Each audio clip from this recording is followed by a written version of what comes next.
When I was a little boy, it was the time before electricity came to our land where the Mohawks live.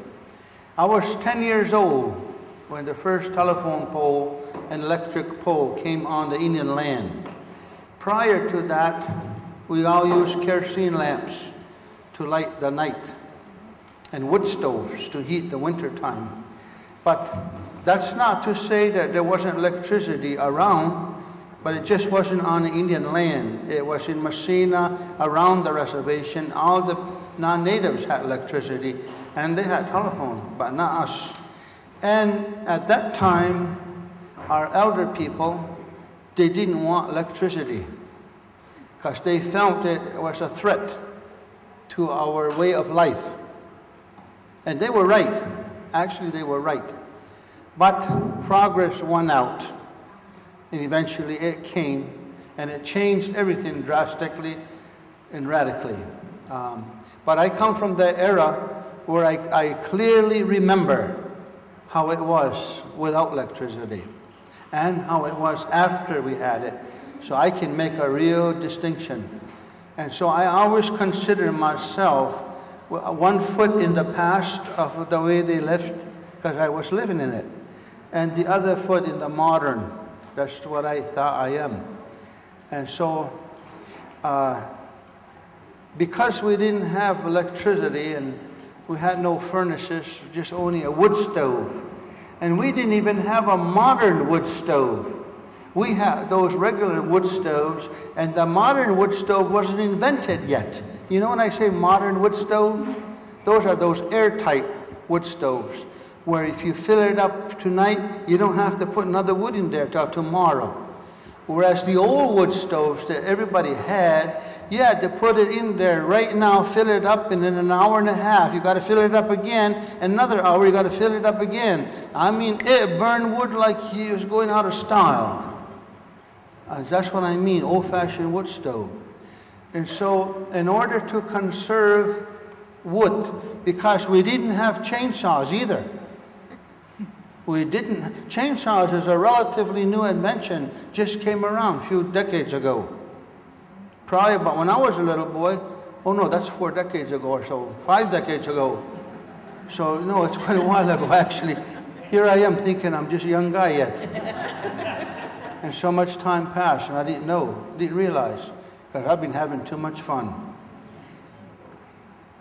But in order to cut wood when I was a little boy, we used a team of horses and a sleigh. And we hooked the team of horses, and we go way in the woods, and we have to use a called bucksaw. It's not chainsaw, bucksaw. Or if 2 men goes out there, you have this big 5-foot saw with a wooden handle on each end. One guy pulls it, the other guy pulls it back, and that was our chainsaw. And it was hard to cut wood in those days. Well, that's what we used to do. And so in the winter time, to conserve energy and wood and work, you let your fire go out at night time. And there was no water in your house. You have to fetch it in the well about a ¼ mile down the road and carry it. And you have buckets and a dipper there, and that's what you drink with. Well, when we let the stove go out, we used to cover ourselves with quilt blankets that Grandma and them used to make, big, thick quilt blankets. Get under there. Even with the thick quilt blanket, your feet still gets cold during the night. And other parts of your body get cold too if you don't do it right, how you're sleeping, I guess. So I guess the trick is to move around while you're sleeping, keep that bed warm. I think that was part of the trick. I was only 4 years old, so what I used to do, I cheat. Well, by the time I was born, 3 or 4 years old, by that time, my grandma and grandpa had 11 kids. 1 every year, like a machine gun.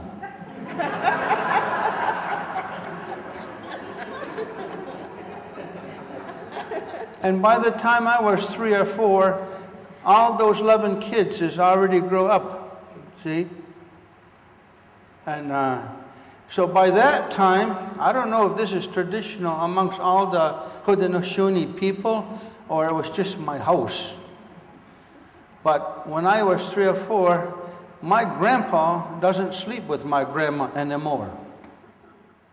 He had his own room, and grandma had her own room. And I was just as happy as can be. Because you know what I used to do? I'd jump in my grandma's bed. Because there's no grandpa. And then in the nighttime when it would get so cold, and I get cold, I just snuggle up against my grandma, and it's just like sleeping right next to the wood stove. Never get cold. And my grandmother didn't like it. But because she was my grandma, she never kicked me out. Because I'm only 3. And she would say to me, "Wow, anybody can translate? That's an awful animal, that grandson of mine. Because I would move and I'd kick during the night in my sleep, and I hit her and I kick her, and so she can't sleep all night because I'm moving and I'm sleeping away. I don't even know I'm doing that. So she says, "Oh, Chini gana squakson." That's not a good animal, like, yeah. And but she never kicked me out. And then one time, and so then morning comes, early morning. I mean, the sun isn't out yet. And Grandpa gets up, my grandfather. He's got his own bed and own room. And his job is to kindle the fire and make the fire go. And then when it gets a little bit warm, Grandma gets up and she cooks oatmeal or whatever for everybody. And then she wakes us up. But they're already up way before. By the time we get up, the house is sort of warm now. And that was normal days in order to conserve what they let. And the water pail where you drink water from was always at least about 1/4 to a 1/2 inch thick ice. All the time you have to break that ice if you want to drink water. That's how, I'm telling you, it was cold. But it was normal to us. That was the normal way to live. So we don't have to cut so much wood.